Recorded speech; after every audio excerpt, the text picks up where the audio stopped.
child must be a resident of the school district and be 4 years old on or before December 1st, 2025. So they would need to have been born between December 2nd, 2020 and December 1st, 2021.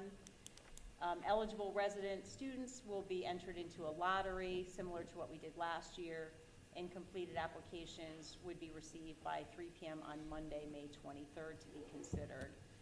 So we will be sending additional details to families directly. It will also be available on the website. We anticipate that all the information and registration process will begin on May 1st. So that's the update on UPK. For the pre-K, what's the capacity now? 36. Oh, so it's a pretty significant increase. Right. So 2 more classrooms from TSL and 1 from Child Time. So, yeah. Thank you. Yep. Any questions for Jody? So that's all I have. Great. Yep. Our athletes, you're welcome to stay, but if you would like to leave, feel free. They never stay.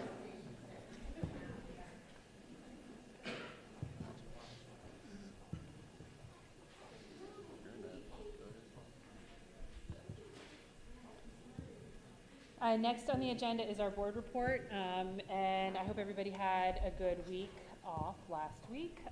And I just quickly wanted to congratulate the cast and crew of Anything Goes, who put on a phenomenal show at the high school since our last meeting. Does anybody have anything else that they want to share tonight?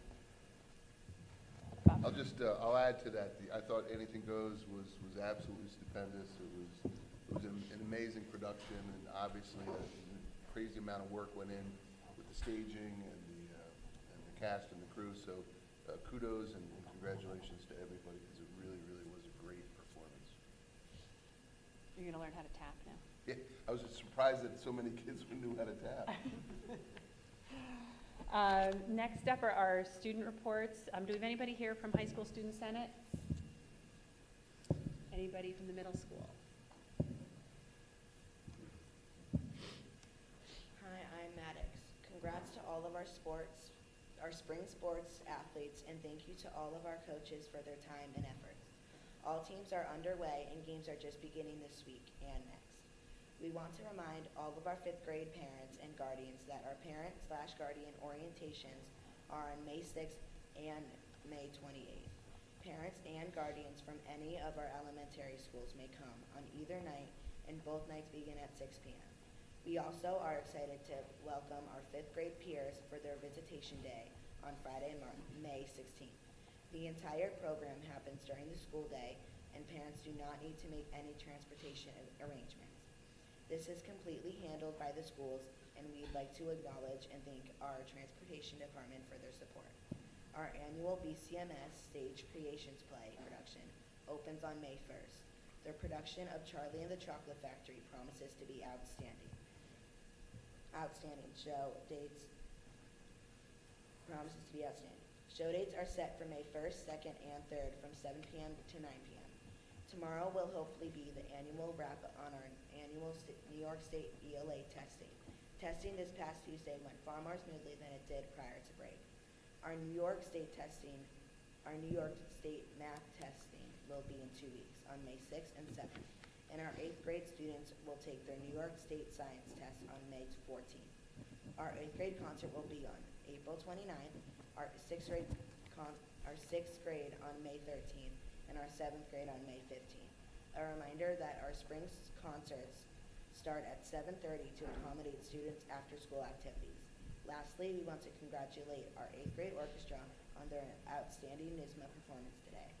And we want to wish everyone a happy Earth Day, which was April 2nd. Thank you and happy. Thank you, Thank Maddox. you. And next up is our presentation this evening, and we are having an elementary math update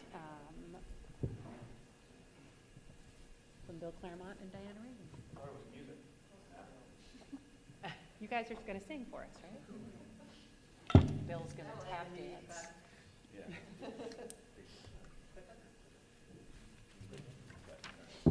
So just say next slide, please. So just as a little bit of an introduction, my name is Bill Claremont. I'm the math supervisor here. This is, I think, my 4th since my hiring. I'm very popular. People want me to talk. Brittany. Amazing. Oh yeah, this is Diana right here. I'm just one of the principals, but I'm Equal also principal. the math liaison for the other principals. Yeah, so just as a little introduction to our elementary math program and what our focuses are. Typically, we look at a math program when we're looking to make a change to a math program. We adopted the TANG math program because it is committed to high-quality, research-based mathematics instruction and methods.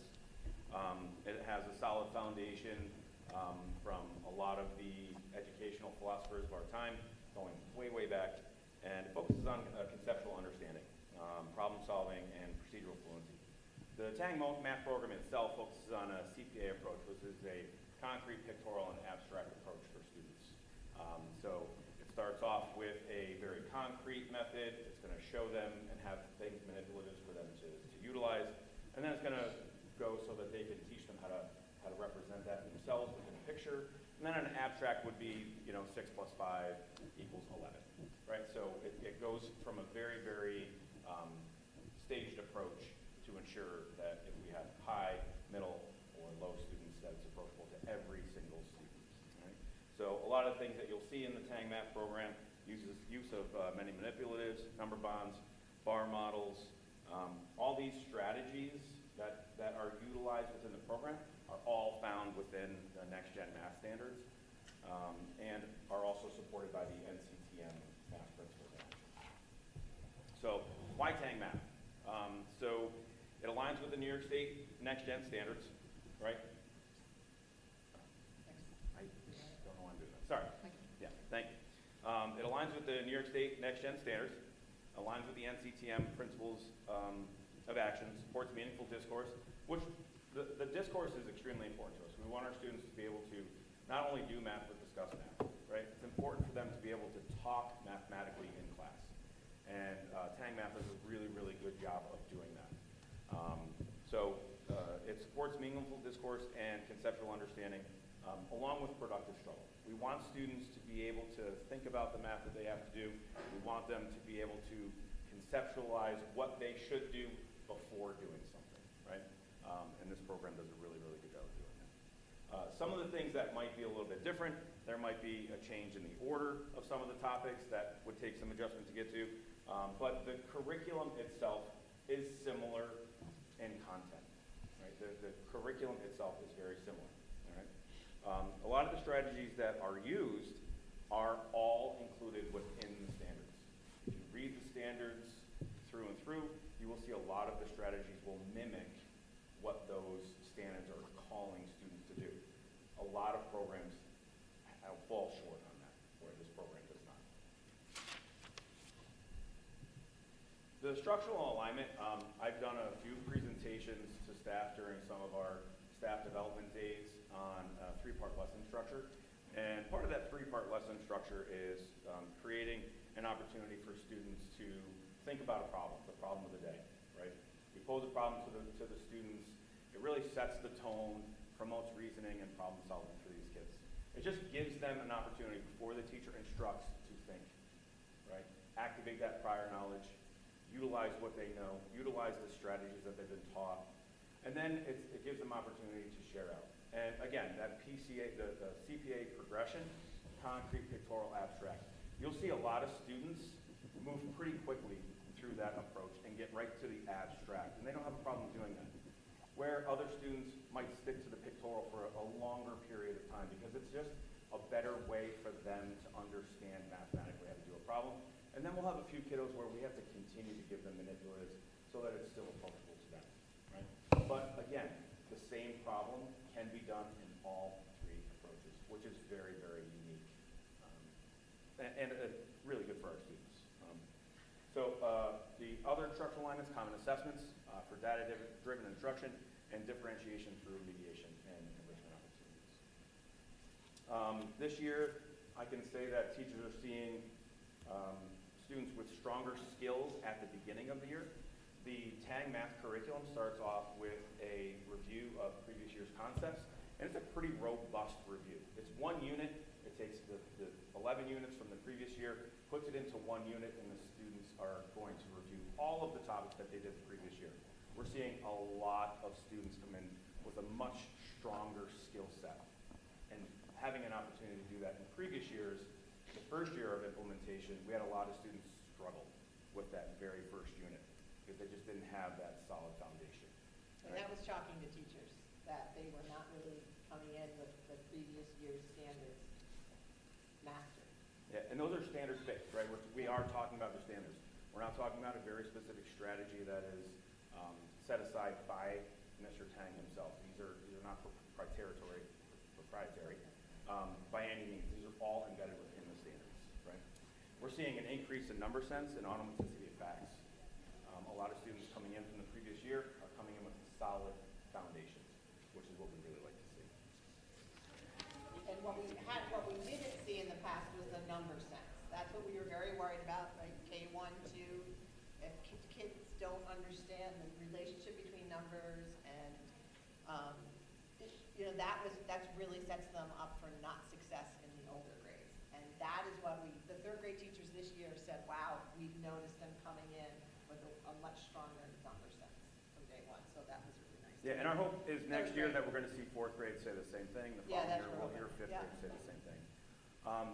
The Tang Math rollout timeline is on the board. In 2019, we allowed K-5 access throughout, right? We allowed the teachers to just explore the program themselves, go on, pick a few skills that they wanted to work with their students on, embed it throughout the Ready Math curriculum as they wanted to, and just have fun with it. And in 2024, 25 is when we went into a full adaptation of Tang Math. In that, in 24, opportunities were brought to the cabinet with different curriculums, and the cabinet approved for the Tang Math curriculum to be utilized as our full program K-5, and that was unanimous. They did choose to roll it out in tiers. Yeah, so the initial idea was, hey, we're just going to do it, and then we made that, we had to have conversations with cabinet throughout, and that's why you see that our full adaptation goes K3, was set up for the end of this year.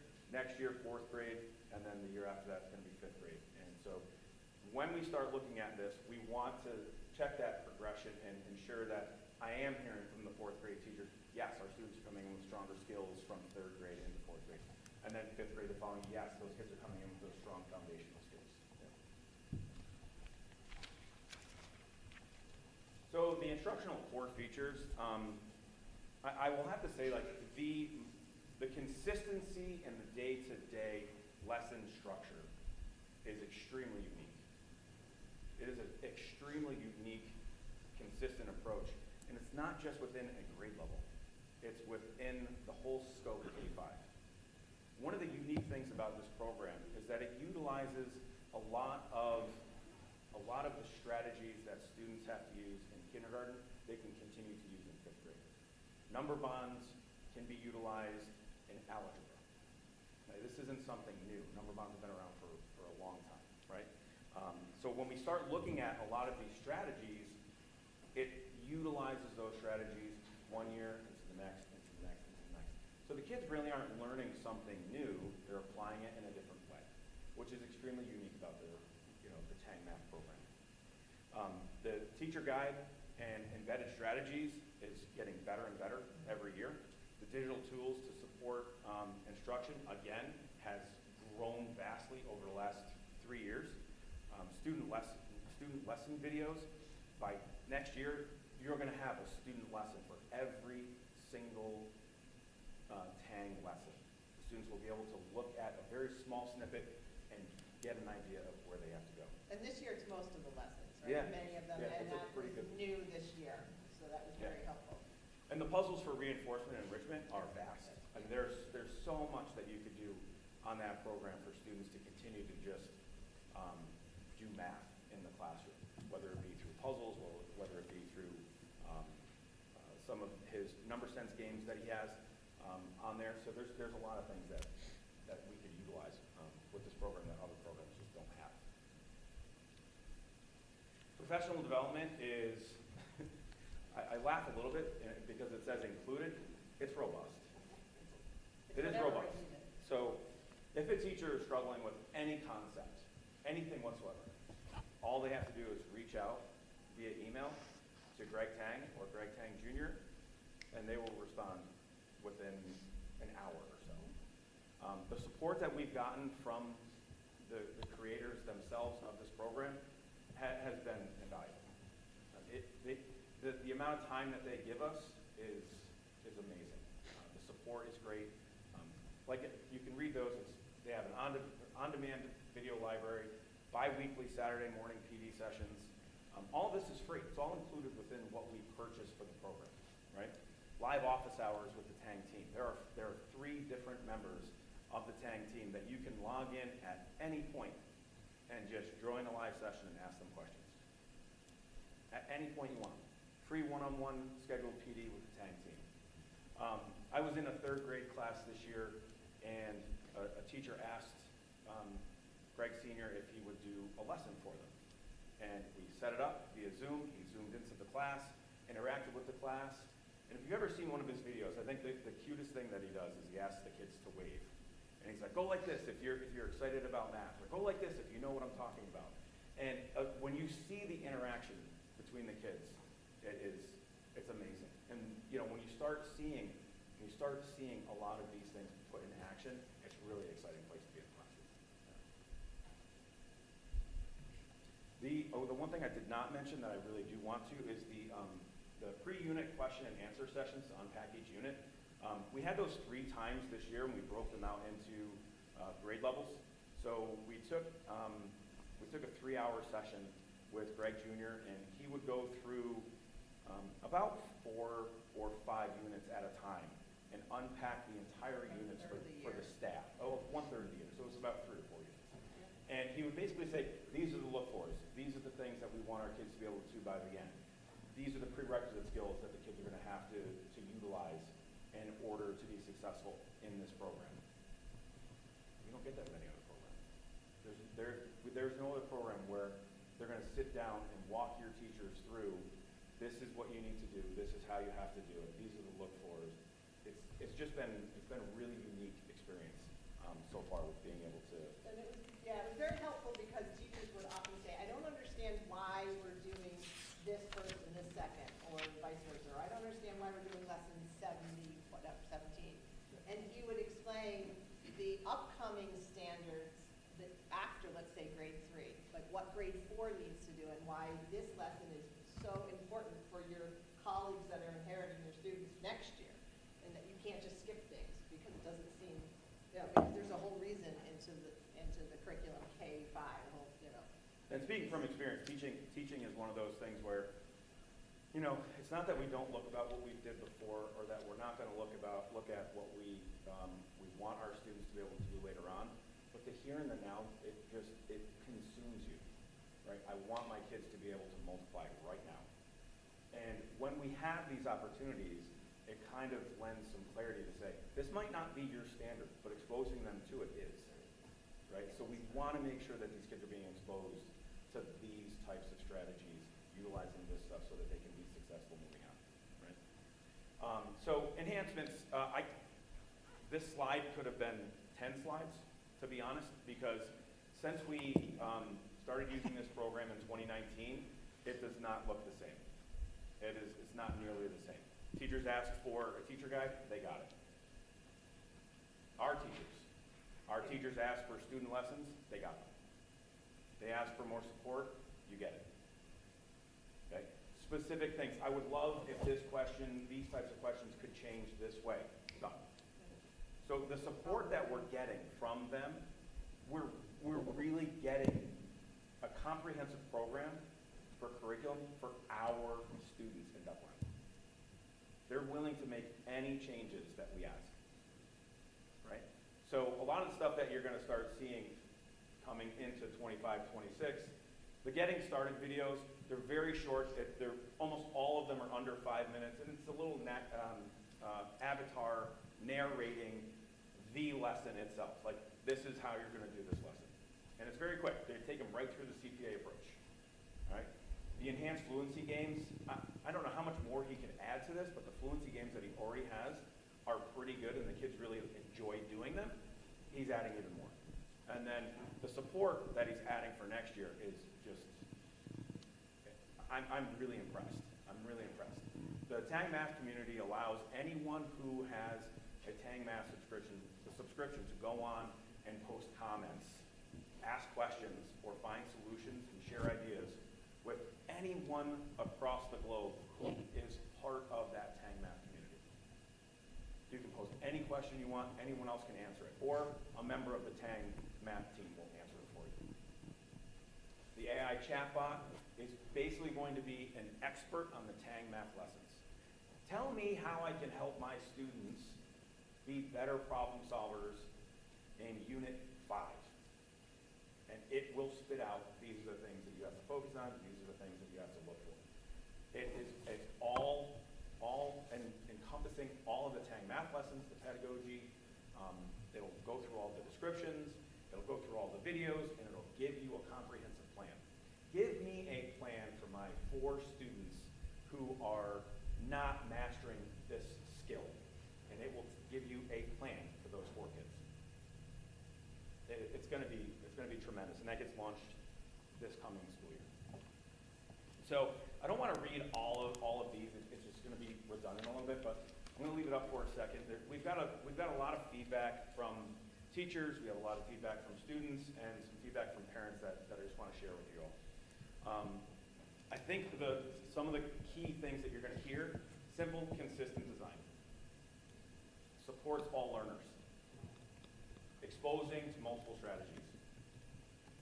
And the best part is that when our teachers start doing more and more and more, it allows the kids to really pick the method that they really enjoy to do.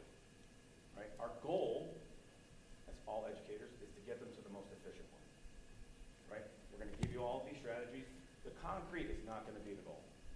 Right? I don't want you sitting there with Unifix cubes, putting them into piles, when you can use a strategy that's going to be a lot more efficient. But if that works for you, continue to do it. And if we can move you into the pictorial, fantastic, we won. Right? If we can move you then into the abstract, we've done our job. Right? That's our goal. Our goal is always to get students into the abstract. But we all know it doesn't always work that way. Right? So having those 3 parts is going to be extremely important for our students, and that flexibility within the classrooms. I think we've seen a huge, like I said before, we've seen a huge uptick in the fluency, and the kids are having fun with it. You know, I think he's launched 3 tournaments so far this year, and basically the students log in with their credentials that the teachers give them, and they just complete math problems over and over and over and over and over again. And one of our 3rd grade teachers' classes won the one from Christmas. Like, through all of the kids that log in, their class was #1.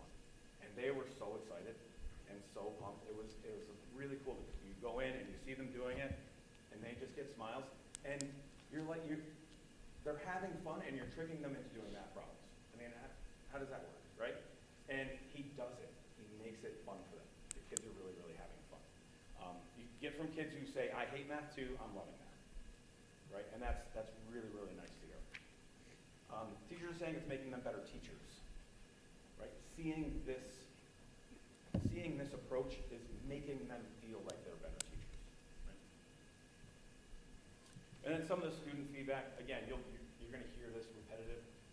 It's awesome. They're having fun. The puzzles are challenging. When you look at some of those puzzles, I have to think about them sometimes. I'm like, oh, hold on a minute. You know, they are challenging. We can challenge our students with this program. And right there, March Madness was the best. That was from probably the 3rd grade team that won the March tournament. Yeah. Again, kids saying, I love the tournaments. Even though Tang Math can be challenging, my teacher makes it easier with color and steps. And again, it's all coming from the program itself.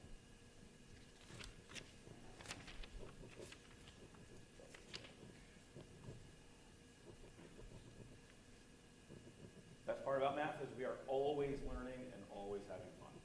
I love hearing that, right? My teacher shows us a lot of ways to solve problems. fun to practice them all.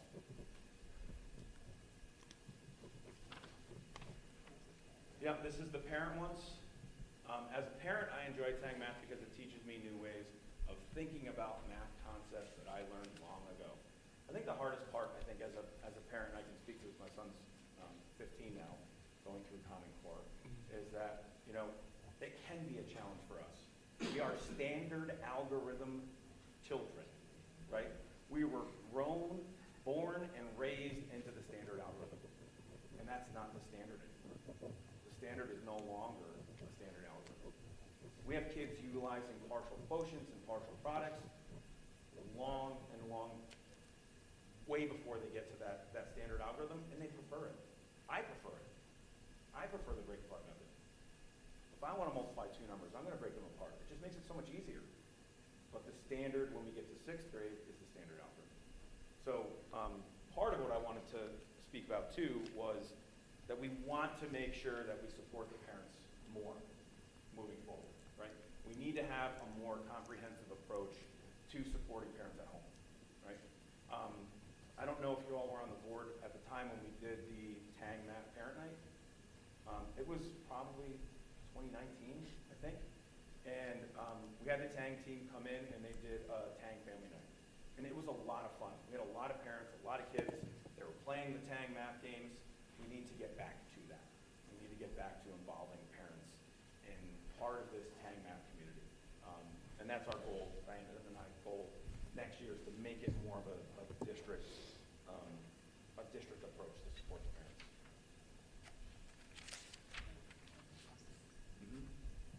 So next steps, and I think about next steps all the time because, what's next, and hopefully the answer to what's next is not, oh, we're going to change. No, we need to stick with this, and we need to make sure that we're continuing to support the teachers as they need it. All right. That continued implementation of support, that includes that transition from 5th grade to 6th grade. We're hearing a lot about that, and we're making plans to include the 5th grade and 6th grade teams together so they can see what our students are doing now in the elementary schools, because it's not the same as what it used to be, right? They need to see it. I'll give you one example, and I said this already about partial quotients.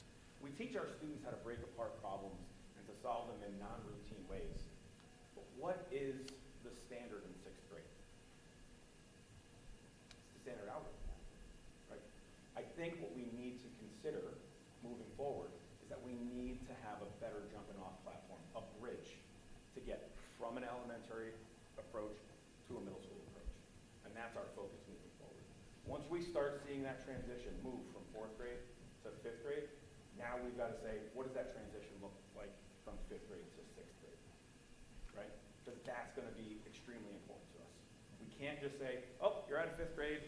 Good luck in middle school, guys. I think you're going to have a great time, right? When math is now totally different, and we're just going to say, hey, remember all the stuff you learned in elementary school? Yeah, we're not going to do that here. No, we need to make sure that we have a great bridge going from 5th grade to 6th grade to make sure that our students are successful. Right? So we've already set up one meeting towards the end of the year. Yep. We're working on that right now, for 5th grade teachers to meet with 6th grade math teachers, to really have a conversation about what they're seeing in 5th grade, and 6th grade teachers can also talk about what they're seeing in 6th grade. Because we do Get have that some 5th grade conversation teachers started currently using Tang Math. So we want to make sure that we're not Yeah, we waiting. have many. We're not waiting for Yeah. that 25-26 transition. We have kids now that are going into middle school next year that we have to think about. Like, how are we going to help that transition? Right? Again, we want to monitor that progress using those common assessments. Part of that monitoring process is, have we seen changes? Have we seen changes in the iReady data? Have we seen changes in some of our common assessments? The common assessments piece is going to be the one that's the hardest to answer right now, right? We have not fully transitioned yet all grade levels. So looking at some of those, you'll have right now some 5th grade, like I said, some 5th grade teams are using Ready Math, some 5th grade teams are using Tang Math. So common assessments there, invalid, right? We don't have all of that data. But when we start looking at the 3rd grade, we start looking at 2nd grade, all of them are utilizing common assessments, and we are seeing that these students are performing very, very well, right? They are performing well. I think when we start looking at that transition, We need to give it a little bit more time for these students to get through these grade levels and have the TANG math program consistently from kindergarten to first to second to third to fourth to fifth. And then we can really look at that big picture to say, hey, now let's evaluate how our students are doing and how effective our program is. Did I cover I everything? think you did. Great job. Yep. Thank you. Yep. We appreciate it. You mentioned student video lessons, and then you also mentioned getting started lessons. Are those the same thing? No. So basically there are student video lessons where Greg Tang has a group of students with him and he's presenting a lesson to a group of students. He records them, uploads them to his website. Okay. The getting started videos are just, there are two of them. One right now is Greg going through with no one and unpacking the lesson himself. Next year, there's going to be an avatar that walks you through the CPA approach in every single lesson. Okay. So one of them is him teaching a class lesson, and the other is an avatar that's going to break it up and make it approachable to parents, to the student, to the teacher. But that, I would think the avatar you could use more like if a child is absent, you could push that out too, to say, you missed the lesson and here's a Here's an 5-minute intro. Okay. intro that, because you weren't here today. Yeah, that was going to be my That's what I was thinking, that most, but you could use it any way you want. next question related to that. Is like, how are those student video lessons or the the getting started ones used? Is that like an in-class thing, or is that they're at home and they forgot how to do? It could be one of two things. It could be a student missed a day. It could be, hey, if you want to look at this again tonight with your parents, they can assign the lesson. They go home, they log into their Greg Tang Math account, and it's available to them in their thread. They click on it, and they can watch the video as a refresher. So I would say that you could use it either one of those ways, and it would be very effective. Or if a parent just wanted to see it, you could assign it to the kid, and they don't have to take a look at it. But if the parent's interested, the teacher could say, I'm going to assign these lessons, and it's going to be there every single day. Okay. If you want to look at it to try to help support the kiddo, support your child at home, you can review the lesson yourself, and you can try to support them and mimic what they're doing in the classroom. And like any other program that we have, teachers use those tools a little bit differently, right? And some use some tools more and other tools less than the other way around. So really whatever way works for that teacher. Yep. Other questions? Meredith? I think it was last year, we had a group of parents who came in whose children were more advanced in math, and they were looking for more ways to make sure those children were challenged within the math lessons.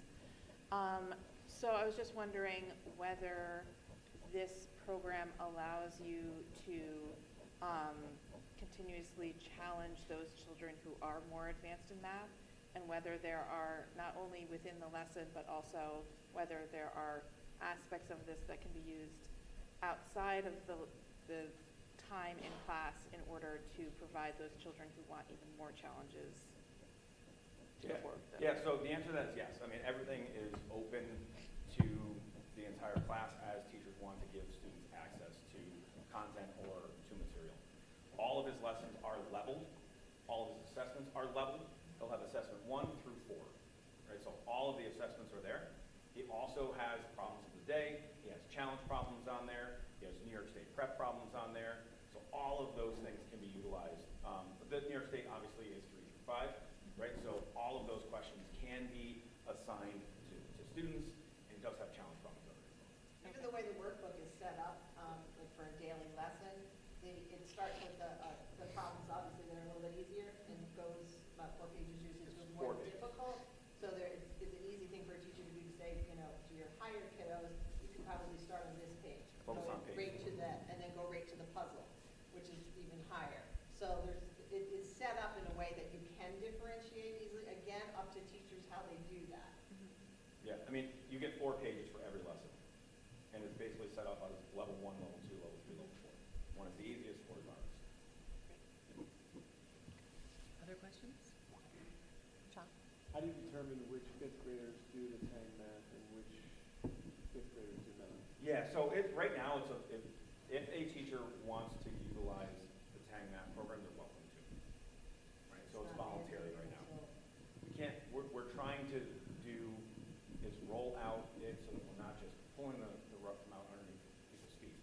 they want to get into it and they really want to, I really want to do tang math, or I don't want to say no, right? So they have the freedom to choose whether they'd like to use ready math or tang math. A lot of times you'll see that the pods of teachers will make a decision together. It's very rare that you'll see, oh, I've got 3 teachers at Eagle, 2 of them are using tang math, as one is using ready math. A lot of times they'll come together and say, this is what we're going to do, we're a team, we're going to stick together. But this year, K 1, 2, 3 had to use tang. Yep. So Right? all K Next through year, 3 K this year. 1 through 4 has to use tang, it's not a choice. And the following year, that was the way the cabinet decided they wanted to roll it out more in 10 levels, which is slower than rather just saying, okay, everybody's just change it next year. Other questions? Catherine? Yeah, excuse me. Thank you so much. Thank you for a great presentation. I appreciate this. Can I ask you, I've got a couple questions on a couple topics, but talking about the parent portal, or the parent, not portal, the parent side of this, one of the questions I have is, can parents request? Can I as a parent, if my classroom is, my kid's classroom's using tang, say like, hey, can you assign these things so that I can help my student at home? Absolutely. Yeah. Okay. I don't see why. It's right after the teacher. I don't see why that would be an issue. It would take the teacher a matter of 2 minutes. Perfect. All right, cool. Right, Thank you. so, and that's if the student has not already been set up online. So the process is the teacher logs in themselves, they click on their account, it comes up with your students, you can add your students right in there, Abby 1, Johnny 2, however you want to set it up, and then you assign them a password, and they just give it to you. And then you can log into Tang Math yourself, using the student account. When it comes up, all the lessons that have been assigned are there. Great. Right? So, and basically, he also has a calendar that he utilizes, and the teacher can go in there and pre-assign the entire unit. I'm going to teach this lesson on this day, and I'm going to put it right there. And they can set up the entire month if they wanted to. These are all the Tang lessons, so that if you don't need it one day, no big deal. But a week down the road, I really want to go on and see what that lesson looks like. You log in, you click on it, and it's right there. That's I great. would say elementary teachers do that a little bit less. I would, because they do a little bit more responsive teaching. You want to control it. Right, and, like they didn't do well today, so I want to reteach it tomorrow. Sure. So, as opposed to, I think, 6 through 12, you're in your 40 minutes, you don't have that choice, that luxury sometimes. So to maybe take another day to repeat something, you have to follow the calendar. So I would think people do that, not a lot. They can, but they tend not to, I think. It is a good question, though, because Catherine, I'm interested to know, now that you bring it up, how often is it being Yeah, utilized? it's a good question. It's a good question, because I honestly don't know the answer to that right now. But the ease of use It's very- it's right there. That's great. And User from, friendly. from a parent's perspective, having a tool like this that can help me, as you mentioned, I was not taught this way. So to be able to have those conversations at home and be supportive of my student is really great. So thank you. You mentioned, we've got this year's 5th graders who have been exposed to some Tang, some ready math, and moving up to 6th grade. And you mentioned coming together and working with the 5th and 6th grade teachers together. Could you unpack that a little bit more? What is that going to mean? How will that look and then in out years to help provide that bridge? Yeah, so my job as the supervisor is to ensure that the transition is smooth for our 5th grade to go into 6th grade, right? If I hear things back like the 6th grade team starts off and they're going right to the standard algorithm, I don't want that for our 5th grade students, because they're introduced to the standard algorithm, but it's not their standard.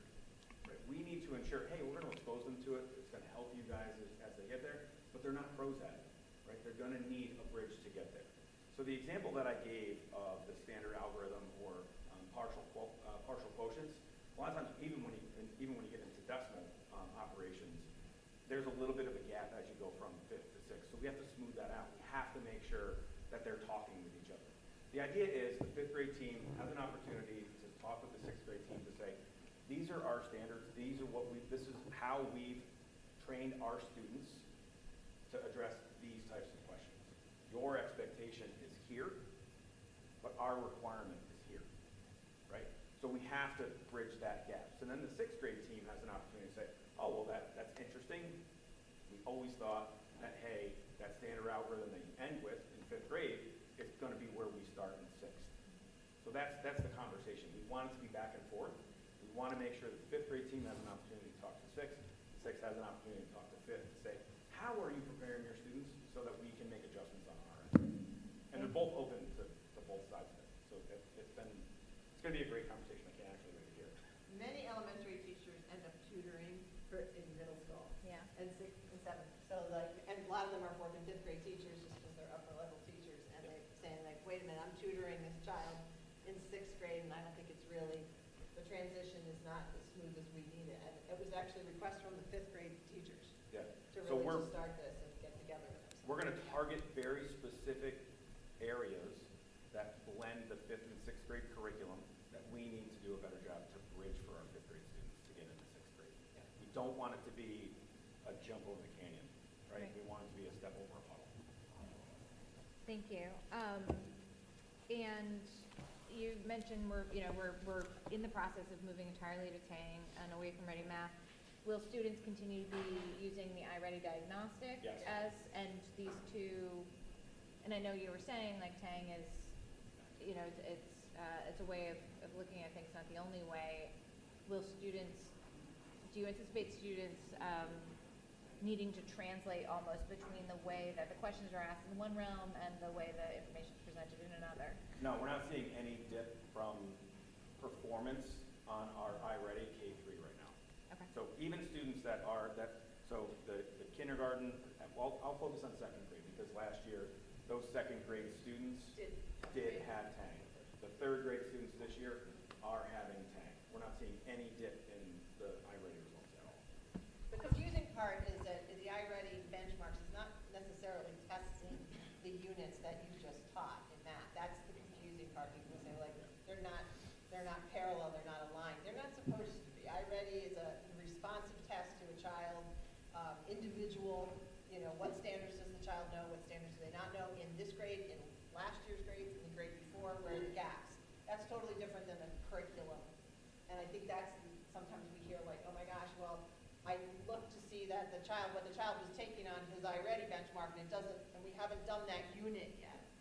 It's not supposed to be that way, because it's okay that a child doesn't know that on his benchmark, So I think that's the confusing part.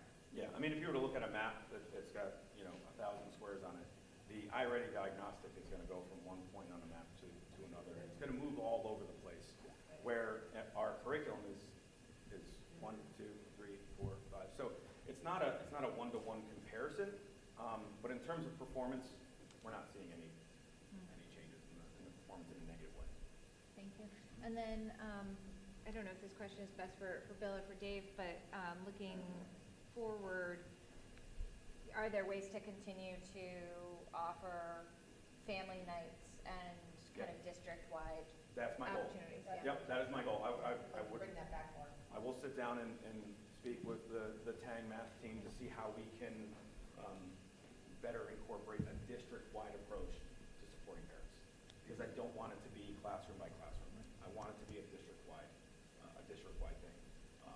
That Tang math night was amazing, and I'd love to bring that back. It was truly a great opportunity for our parents. But that was 6 years ago, right? We need to do a better job of ensuring that we can do that more often. Thank you. Even parent workshops. I think some of this stuff might be virtual, Yeah. but just having those opportunities out there for you to choose if you want to join or you don't, if your kids want to join or they don't, it's just a great opportunity for you to interact with children. Thank you. Yeah. Any other questions? Just very quickly, I know part of what you really like about it is the responsiveness of the Tang team. I guess two somewhat related questions. One is, like, how many districts utilize the program? And then two, it sounds amazing, is there any concern that if it grows too much more, then the sort of the responsiveness would fall away just as a matter of logistical reality? That's a great question. Well, let me answer the second one first. Yeah. They've already expanded their team since we started using their program in 2019. The team in 2019 was 3 people, well, 4 people. Right. So his team now is much larger than that. He's he's got teams of former teachers, and he has teams of coders working with them to ensure that their program never goes down. We've never had it go down. Never. It's never been unavailable to us. Right? So to answer your question, I don't think it's going to be an issue because as they grow, he's responding to that in turn. I'm getting bigger, I need more people, right? So he's done a really good job already of ensuring that if that happens, he's going to continue to add more and add more and add more. He's extremely passionate. If you ever have a conversation with him, he is a very, very passionate math educator. Like, he didn't teach math, but you can tell that he's so passionate about ensuring that kids have an understanding of those math concepts that it just comes out of it. And I guess maybe that's a follow-up question then, given that, to the extent that, it sounds like you're pretty pumped about the program, and obviously the more long-term something is, the better, once you takes X amount of years just to get it in place, and now you want it going forward. Do you have any concerns about this being sort of a top-heavy thing, that it's his passion, this individual's passion that's driving it, and to the extent he, retires, let's say, and No, because he's got his son who's also, I've actually utilized, and this is just a preference, right? I've utilized Greg Tang Jr. this past year and a half more than I've used Greg Tang Sr. And Greg Tang Jr. is 30, and he's full into his life. Yeah, another thing I would say is that they just received a few different rounds of venture capital funding. They understand that in order to grow the program, they need to grow internally as well as an organization, and that's their main focus right now. This summer, they're running a 2-day workshop where just to bring more and more people in as trainers. yeah, I guess I'm just wary sometimes of a family-owned business, Sure. that we're looking for, a decades-long, solution to good math. But thank you, I appreciate it. Yeah, and I think that just to speak on that just a little bit further is, since I've taken over as math supervisor, this is our second iteration of a math program, right? I don't want to do this again. Right. I want to make sure that we're making the right decision. I want to make sure that we're doing exactly what you said. We've got to take this to the long haul, right? And his passion to me is unwavering. I don't see it going away. But I don't want to discount your first question, which is districts and using it. Yeah. It's very widely used in Kansas City, very widely used in Canada. Which part of Canada? Yeah, so it's very widely used in Canada. Calgary, thank you. Calgary, Kansas City, is starting to migrate itself to New York. As far as the last time I checked, you had a couple of schools in Syracuse and Rochester. I think Syracuse and Rochester. Sorry. Yeah, he's mostly But it is Midwest, mostly West. Thank you. Any other questions? Thank you both very much. Thank you very much.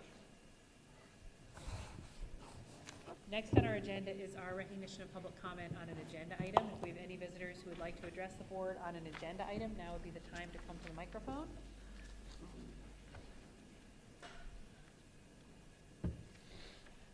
Next, item 6, action items. A, finance action items. It is recommended by the superintendent that the Board of Education approve the following finance action items 1 through 7. Holly, if I could just speak to one of those items Yep. for clarity. The roof repair resolution in front of the board, just for some context, back in early January, there was a significant weather event that damaged the roof of the D wing on the high school building. It turned out to be roughly just under $100,000 worth of damage. Usually a project that size requires a public bid, A, because it's a public works project, and B, because of the size of the work. Given the fact that it was on a roof in winter, it was declared as an emergency, which sort of put that outside of the customary bid process. In January, a roofing contractor who we actually had on site because of the capital bond project came up, shored up the roof, reinstalled the flashing, put on some ballast to keep the roof membrane down. Unfortunately, because of the temperature issue at the time, we weren't able to fix the new membrane because it requires warmer temperatures. So I just wanted to put that in terms of clarity. and the schedule, because I can see how, well, wait a second, this happened in January, why wasn't it bid if we're doing the work in April? So still falls under that emergency declaration. I just want to clarify the timeline. Great. I need a motion. So moved. Second, thank you. All in favor? Aye. Any opposed? Any abstentions? That carries. B, professional personnel action items. It is recommended by the superintendent that the Board of Education approve the following professional personnel action items 1 through 9. So moved? All in favor? Aye. Any opposed? Any abstentions? That carries. And I believe Chris Jansen, our new music supervisor, is here with us. Chris, if you want to come up and introduce yourself to everybody.